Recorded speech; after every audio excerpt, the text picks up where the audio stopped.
안녕하세요. 백인의 배우 세계 문학을 읽다 낭독을 맡은 배우 전현아입니다. 제가 읽어드릴 작품은 하라다미키의 여름꽃이란 단편입니다.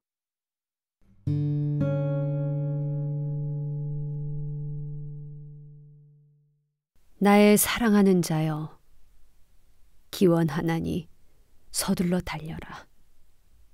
아름다운 산 위에 있는 노루같이, 어린 사슴같이. 나는 시내로 나와 꽃을 사서 아내의 묘에 가려고 했다. 주머니에는 불단에서 꺼내온 가느다란 향이 한 다발 들어있었다. 8월 15일은 아내가 세상을 떠난 후 첫 오번인 셈인데 그때까지 고향 마을이 무사할지는 의심스러웠다.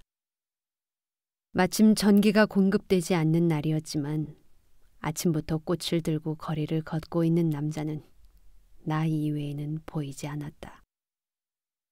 그 꽃은 이름은 모르지만 노란색 작은 꽃잎이 가련한 분위기를 자아내고 있어 너무나도 여름꽃다웠다. 내리쬐는 태양에 몸을 드러내고 있는 묘지석에 물을 뿌리고 그 꽃을 둘로 나누어 좌우의 꽃병에 꽂았다.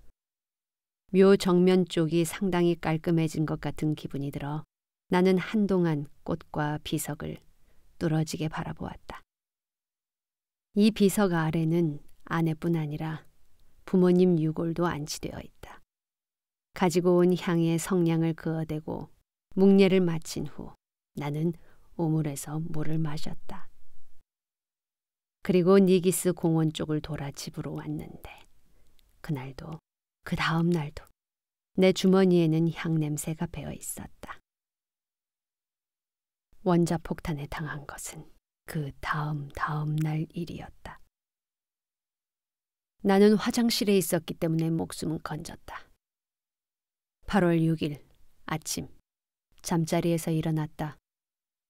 전날 밤에 2번이나 공습 경보가 내려지고도 아무 일 없었기 때문에 새벽녘에는 옷을 전부 벗고 오랜만에 잠옷으로 갈아입고 잠들었다.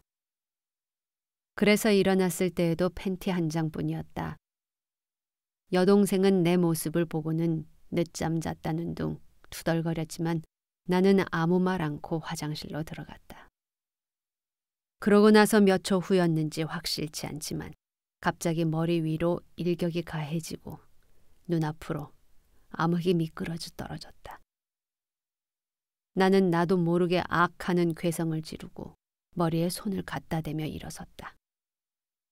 폭풍 같은 것이 떨어지는 소리 이외에는 칠흑 같은 어둠이라 아무것도 알 수 없었다. 손으로 더듬어 문을 여니 툇마루가 보였다. 그때까지 난 악하는 내 자신의 음성을 쾅 하는 굉음 속에서 확실히 들었고 눈앞이 보이지 않았기 때문에 발버둥 치고 있었다. 그런데 툇마루에 나오고 얼마 안 있어 어렴풋한 빛 속에 파괴된 집이 떠올라오고 정신도 분명해졌다. 그것은 너무나 끔찍한 꿈속에서 벌어진 일과 흡사했다. 맨 처음 내 머리에 일격이 가해지고 눈앞이 보이지 않게 되었을 때 나는 내가 쓰러지지 않았다는 것을 알고 있었다. 그리고 아주 골치 아프게 되겠다 싶어 부하가 치밀었다. 그리고 아악하고 소리치고 있는 자신의 음성이 왠지 다른 사람 음성처럼 귀에 들렸다. 그러나 주위 상황이 몽롱하지만 눈에 들어오기 시작하자 이번에는 참혹한 연극의 무대 위에 서 있는 것 같은 기분이 들었다. 분명히 이런 광경은 영화 같은 데서 본 적이 있다. 몽롱하게 피어나는 먼지 연기 건너편으로 푸른 하늘이 보이고 계속해서 그 공간의 수가 늘어났다. 벽이 떨어진 곳이나 생각지도 않은 방향에서 빛이 비추어 온다. 다다미가 나뒹구는 마룻장 위를 조심스럽게 걸어가니 저쪽에서 놀라운 기세로 여동생이 달려왔다. 안 당했네. 안 당했어. 괜찮아? 라고 소리치며 눈에서 피가 나. 빨리 씻어. 부엌 개수대에 수도가 나오는 곳을 일러주었다. 내가 완전히 알몸이라는 것을 알아차렸기 때문에 어쨌건 입을 게 좀 없을까? 라며 여동생을 돌아보니 여동생은 무너지다 만 벽장에서 용케도 팬티를 꺼내주었다. 거기에 누군가가 기괴한 행색으로 느닷없이 뛰어들어왔다.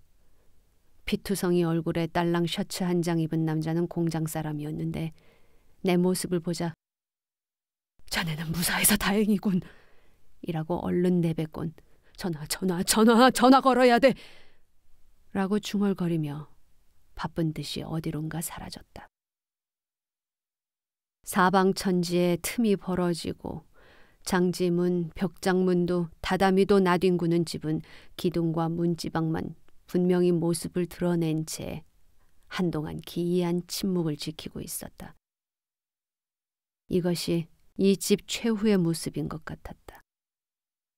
나중에 알게 된 사실에 의하면 이 지역에서는 대부분의 가옥이 납작하게 무너져 버리고 말았는데 우리 집은 2층도 무너지지 않고 마룻장도 건재했다. 여간 탄탄하게 한 공사가 아니었던 모양이다. 꼼꼼한 아버지가 40년 전에 지은 집이었다. 나는 나뒹구는 다다미와 장지문 위를 타넘으며 몸에 걸칠 것을 찾았다. 윗옷은 금방 찾았는데 바지를 찾아 여기저기 뒤지고 있자니 엉망으로 흐트러진 물건의 위치와 모양이 문득 바쁜 와중에 눈에 들어왔다. 어젯밤까지 읽고 있던 책이 페이지가 펼쳐진 채로 뒹굴고 있다. 기둥 사이를 이어주는 장식목에서 떨어진 액자가 살기를 띠고 마루를 막고 있다. 불현듯 어디에 설할 것도 없이 물통을 찾았고 이어서 모자가 나왔다. 바지는 보이지 않았기 때문에 이번에는 발에 신을 것을 찾고 있었다. 그때 방 앞 툇마루에 사무실에 K가 나타났다. K는 내 모습을 보고는 당했어. 도와줘. 라고 비통한 소리로 호소했고 그 자리에 철퍼덕 주저앉았다. 이마에서 피가 조금 솟아나오고 있었고 눈물을 글썽이고 있었다. 어디를 당했어요? 라고 묻자 무릎 이라며 거기를 누르면서 주름이 많은 창백한 얼굴을 일그러뜨렸다. 나는 옆에 있던 헝겊 쪼가리를 그에게 건네주고 양말을 2겹 겹쳐 신었다. 연기가 나기 시작했어. 도망치자. 날 데리고 도망쳐줘. 라고 K는 끊임없이 나를 채근한다. 이렇게 말하는 나보다도 연상이지만 평소에는 훨씬 건강하던 K도 어쩐 일인지 아연실색한 기색이다. 툇마루에서 둘러보면 온 천지에 집이 무너져 내린 자재 덩어리가 보이고 조금 떨어진 곳에 철근 콘크리트 건물이 남아있는 외에는 목표가 될 만한 것도 없다. 마당에 담이 무너진 옆으로 커다란 단풍나무 가지가 가운데서 뚝 부러져 잔가지를 손 씻는 대야에 처박고 있다. 갑자기 K가 방공호 쪽으로 쭈그리고 앉더니 여기서 버텨볼까? 수조도 있고 말이야. 라고 이상한 소리를 해댄다. 아니, 강 쪽으로 가죠. 라고 내가 말하니 K는 의아하다는 듯이